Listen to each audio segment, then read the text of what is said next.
बस छोड़ दे तो। हेलो छोड़ दे यार, और छोड़ दे जितने पहना, छोड़ दे, छोड़ दे, छोड़ दे, रस्ते में बैठा, छोड़ दो।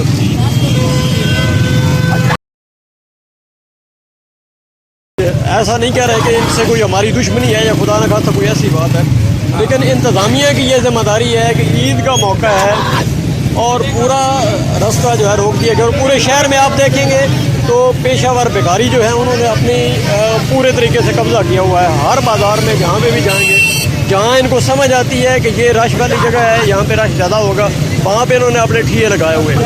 अब इसको कंट्रोल करना हमारी जो इंतज़ामिया है उसकी ज़िम्मेदारी है, और वो तो आप जानते ही हैं कि बहुत अच्छे तरीके से इसको पूरा कर रही है। अगर आप समझते हैं कि नहीं पूरा कर रही तो मैं हालात आपको दिखा देता हूँ। ये देखें जनाब, ये मेरे होने वाले जनाब डिस्ट्रिक्ट बलवाल की ख्वाहिश रखने वालों के लिए ये ज़िला बलवाल की तस्वीर है।